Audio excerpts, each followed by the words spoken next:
Hey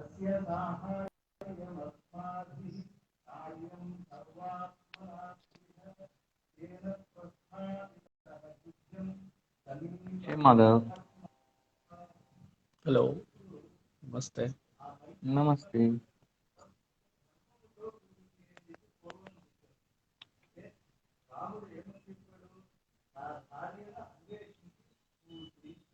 అయిపోయిందా పూజ? Yeah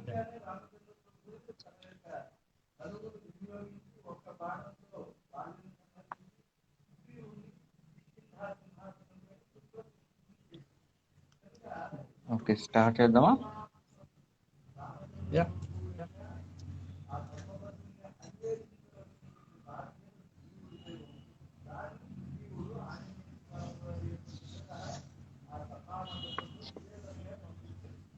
ఓం శుక్లాంబరధరం విష్ణుం శశివర్ణం చతుర్భుజం ప్రసన్నవదనం ధ్యాయేత్ సర్వవిఘ్నోపశాంతయేత్. అగజానన పద్మార్కం గజాననమహర్నిశం అనేకదం తం భక్తానాం ఏకదంతముపాస్మహే. श्रुतिस्मृतिपुराणानाम् आलयं करुणालयं नमामि भगवत्पादशङ्करं लोकशङ्करम्. विमलपटी कमलकुटी पुस्तकरुद्राक्षसस्तहस्तपुटी कामाक्षी पक्ष्मलाक्षी कलितविपञ्ची विभासि वैरिञ्ची.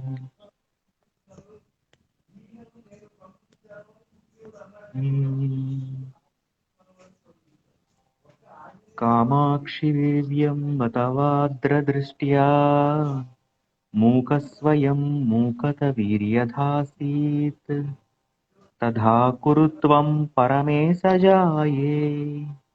त्वत्पादमूले प्रणतं दयाद्रे उत्तिष्ठोत्तिष्ठ वरदे उत्तिष्ठ जगदीश्वरी. उत्तिष्ठ जगदाधारे त्रैलोक्यं मङ्गलं कुरु. शृणोषि कश्चिद्वनिरुद्धितोऽयं मृदङ्गभेरीपटहानकानां वेदध्वनिं शिक्षितभूसुराणां. शृणोषि भद्रे कुरु सुप्रभातम्. शृणोषि भद्रे ननु शङ्खघोषं वैताళिकानां मधुरं च गानम्. शृणोषि मातः पिककुक्कुटानां ध्वनिं प्रभाते कुरु सुप्रभातम्. मातन्निरीक्ष्य भगवान् शशाङ्को लज्जान्वितः स्वयमहो निलयं प्रतिष्ठः. द्रष्टुं त्वदीयवदनं भगवान् दिनेशो ह्यायाति देवि सदनं कुरु सुप्रभातम्. पश्याम्ब केचिद्घृतपूर्णकुम्भाः केचिद् दयाद्रे धृतपुष्पमालाः काचित् शुभाङ्ग्याननुवाद्यहस्ताः तिष्ठन्ति तेषां कुरु सुप्रभातम्. भेरीमृदङ्गपणवानकवाद्यहस्ताः स्तोतुं महेशदयिते स्तुतिपाठका त्वाम्. तिष्ठन्ति देवि समयं तव काङ्क्षमाणा ह्युत्तिष्ठ दिव्यशयना कुरु सुप्रभातम्. मातर्निरीक्ष्य वदनं भगवान् त्वदीयं नैवोत्थितस्य धिया शयितस्तवाङ्के. सम्बोधयाशु गिरिजे विमलं प्रभातम् जातं महेशदयिते कुरु सुप्रभातम्. अन्तश्चरन्त्यास्तव भूषणानां झल्झल् ध्वनिन्नूपुरकङ्कणानां श्रुत्वा प्रभाते तव दर्शनार्थी द्वारे स्थितोऽहं कुरु सुप्रभातम्. वाणी पुस्तकमम्बिके गिरिसुते पद्मानि पद्मासना रम्भा त्वम्बरडम्बरं गिरिसुता गङ्गा च गङ्गाजलम्. काळीताळयुगं मृदङ्गयुगलं वृन्दा च नन्दा तथा नीला निर्मलदर्पणधृतवती तासां प्रभातं शुभम् उत्थाय देवि शयना भगवान् पुरारिः स्नातुं प्रयाति गिरिजे सुरलोकनद्याम् नैको हि गन्तुमनघेरमते दयाद्रे ह्युत्तिष्ठ देवि शयना कुरु सुप्रभातम् पश्याम्ब केचित् फलपुष्पहस्ताः केचित् पुराणानि पठन्ति मातः पठन्ति वेदान् भगवस्तवाग्रे तेषां जनानां कुरु सुप्रभातम् लावण्यशिवधिमवेक्ष्य चिरं त्वदीयम् कन्दर्पदर्पदळनोऽपि वशङ्कसस्ते कामारिचुम्बितकपालयुगं त्वदीयम् द्रष्टुस्थिताः वयमये कुरु सुप्रभातम् गाङ्गेयतोयमवगाह्य मुनीश्वरास्त्वाम् गङ्गाजलैः स्नपयितुं बहवो घटांश्च धृत्वा शिरस्सु भवतीमभिकाङ्क्षमाणाः द्वारि स्थिता हि वरदे कुरु सुप्रभातम् मन्दारकुन्दकुसुमैरपि जातिपुष्पैः मालाकृता विरचितानि मनोहराणि माल्यानि दिव्यपदयोरपि दातुमम्बा तिष्ठन्ति देवि मुनयः कुरु सुप्रभातम् काञ्चीकलापपरिरम्भनितम्बबिम्बम् काश्मीरचन्दनविलेपितकण्ठदेशम् कामेशचुम्बितकपालमुदारनासाम् द्रष्टुस्थिताः वयमये कुरु सुप्रभातम् मन्दस्मितं विमलचारुविशालनेत्रम् कण्ठस्थलं कमलकोमलगर्भगौरम् चक्राङ्कितं च युगलं पदयो मृगाक्षी द्रष्टुस्थिताः वयमये कुरु सुप्रभातम् मन्दस्मितं त्रिपुरनाशकरं पुरारेः कामेश्वरप्रणयकोपहरं स्मितं ते मन्दस्मितं विपुलहासमवेक्षितुं ते मातस्थिताः वयमये कुरु सुप्रभातम् माता शिशूनां परिरक्षणार्थं न चैव निद्रावशमेति लोके माता त्रयाणां जगतां गतिस्त्वं सदा विनिद्रा कुरु सुप्रभातम् मातर्मुरारिकमलासनवन्दिताङ्घ्याः हृद्यानि दिव्यमधुराणि मनोहराणि श्रोतुं तवाम्बवचनानि शुभप्रदानि द्वारि स्थिताः वयमये कुरु सुप्रभातम् दिगम्बरो ब्रह्मकपालपाणिः विकीर्णकेशफणिवेष्टिताङ्गः तथापि मातस्तव देवि सङ्गात् महेश्वरो भूत् कुरु सुप्रभातम्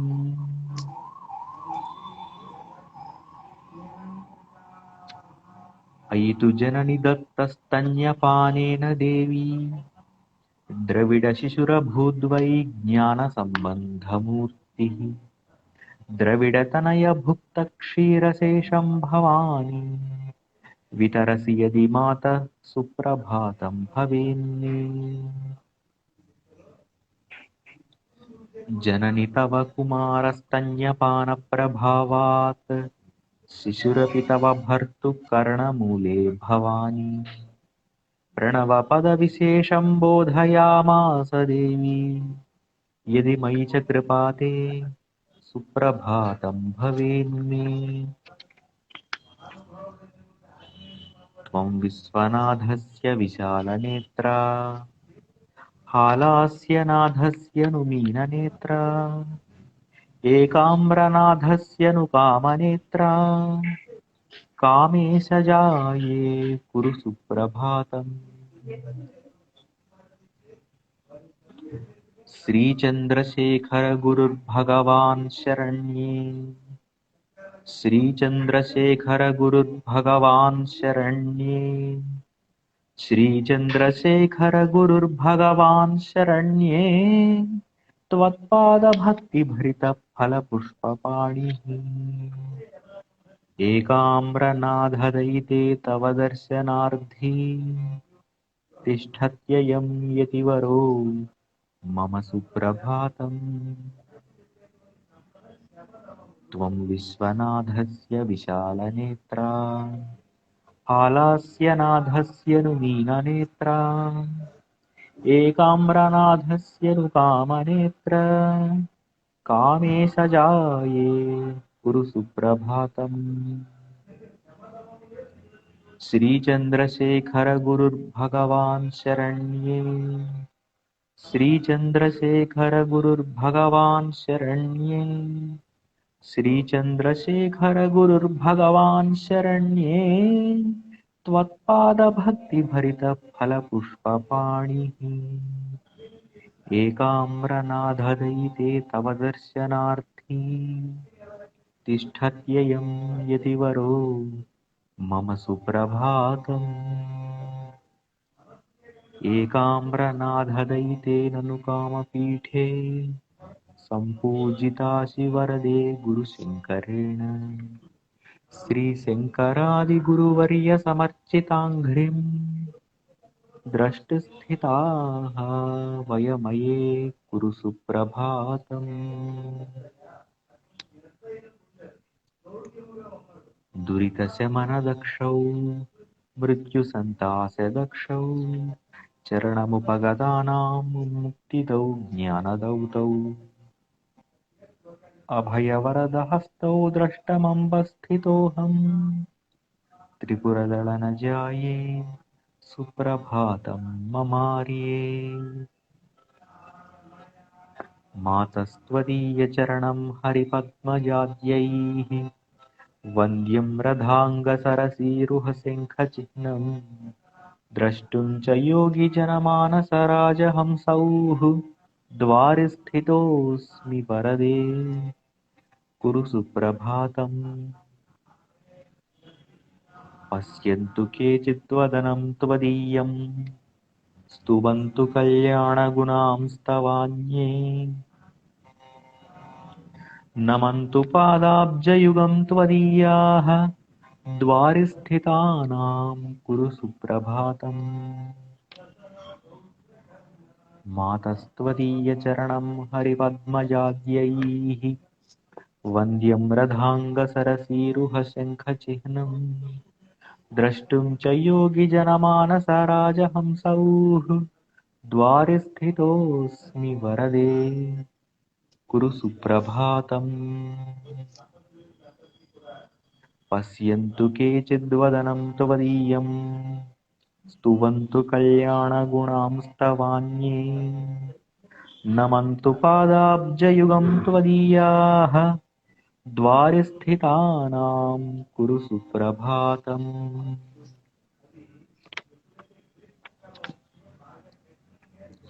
केचित् सुमेरोर्शिखरेति तुङ्गे केचिन्मणिद्वीपवरे विशाले पश्यन्तु केचित्त्वमृगाब्धिमध्ये पश्याम्यहं त्वाम् इह सुप्रभातम्। केचित् सुमेरोर्शिखरेति तुङ्गे केचिन्मणिद्वीपवरे विशाले पश्यन्तु केचित्त्वमृगाब्धिमध्ये पश्याम्यहं त्वामिह सुप्रभातम्। शम्भोर्वामाङ्कसंस्थां शशिनिभवदनां नीलपद्मायताक्षी श्यामाङ्गां चारुहासां निबिडतरकुचाम् पक्वबिम्बाधरोष्टीम् कामाक्षीम् कामदात्रीम् कुटिलकचभराम् भूषणैर्भूषिताङ्गीम् पश्यामः सुप्रभाते प्रणतजनिमता अद्य नः सुप्रभातम्। कामप्रदा कल्पतरुविभासी नान्या गतिर्मे ननु चातकोऽहम् वर्षस्य मोघः कनकाम्बुधाराः काश्चित्तु धाराः मयि कल्पयाशु। त्रिलोचनप्रियां वन्दे वन्दे त्रिपुरसुन्दरीं त्रिलोकनायिकां वन्दे सुप्रभातं ममाम्बिके। शम्भोर्वामाङ्कसंस्थां शशिनिभवदनां नीलपद्मायताक्षी श्यामाङ्गां चारुहासां निबिडतरकुचां पक्वबिम्बाधरोष्टीं कामाक्षीं कामदात्रीं कुटिलकचभरां भूषणैर्भूषिताङ्गी पश्यामः सुप्रभाते प्रणतजनिमता अद्य नः सुप्रभातम्। कामप्रदा कल्पतरुविभासी नान्या गतिर्मे ननु चातकोऽहम् वर्षस्य मोघः कनकाम्बुधाराः काश्चित्तु धाराः मयि कल्पयाशु। त्रिलोचनप्रियां वन्दे वन्दे त्रिपुरसुन्दरीं त्रिलोकनायिकां वन्दे सुप्रभातं ममाम्बिके। कामाक्षि देव्यं बतवाद्रदृष्ट्या कृतं मयेदं खलु सुप्रभातम् तस्य फलं मे सुखमम्बलब्ध्वम् तथा च मे दुःखदशा गता हि। एवा प्रभाते पुरतस्तवार्ये पठन्ति भक्त्या ननु सुप्रभातम् शृण्वन्ति ये वा त्वयि बद्धचित्ताः तेषां प्रभातं कुरु सुप्रभातम्।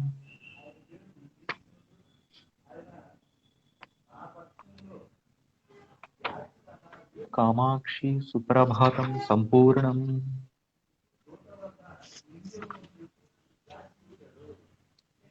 राकाचन्द्रसमानकान्तिवदना नाकाधिराजस्तुता मूकानामपि कुर्वती सुरधुनी निकाशवाग्वैभवम्। श्रीकाञ्चीनगरी विहाररसिका शोकापहन्त्री सता एका पुण्यपरम्परा पशुपतेराकारिणी राजते।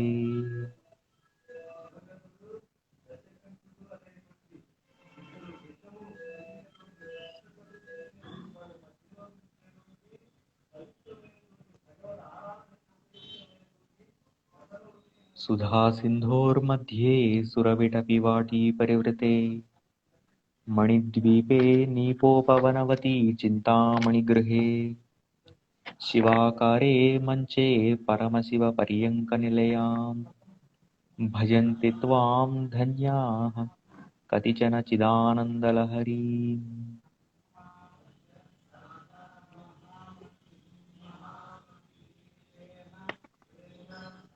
शरज्योत्स्ना शुद्धां शशियुतजटाजूटमकुटां वरात्रासत्राणस्फटिकघुटिका पुस्तककरां सकृन्नत्वा नत्वा कथमिव सतां सन्निदधते मधुक्षीरद्राक्षा मधुरिमधुरीणाः फणितयः।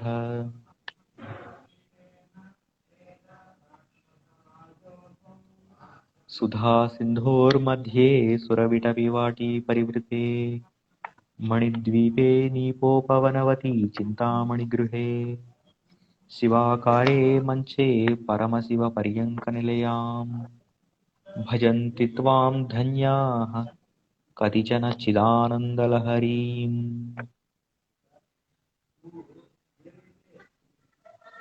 मूकोऽपि जटिलदुर्गतिशोकोऽपि स्मरति तत्क्षणम् एव भवतीम् एको भवति स जन्तुर्लोकोत्तरकीर्तिरेव कामाक्षी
నైస్, చాలా బాగా వచ్చింది.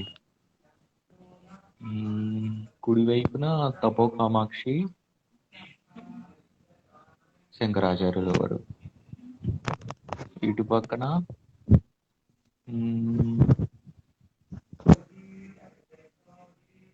ఆమ్రవృక్షం.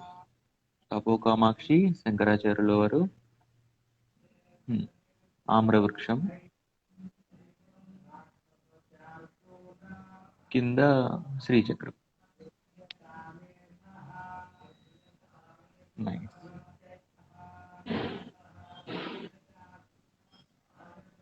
మూల కామాక్షి ఒకసారి జూమ్ చేయండి.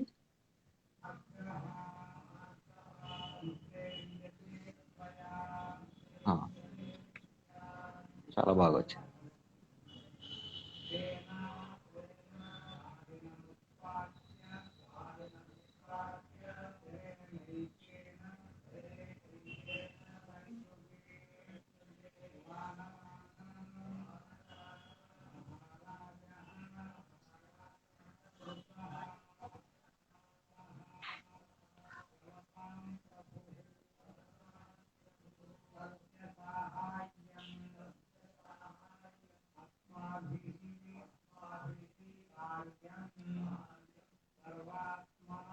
Hey, thank you all for joining. And Thank you. Thank you, Mother. Thanks, Srinivas.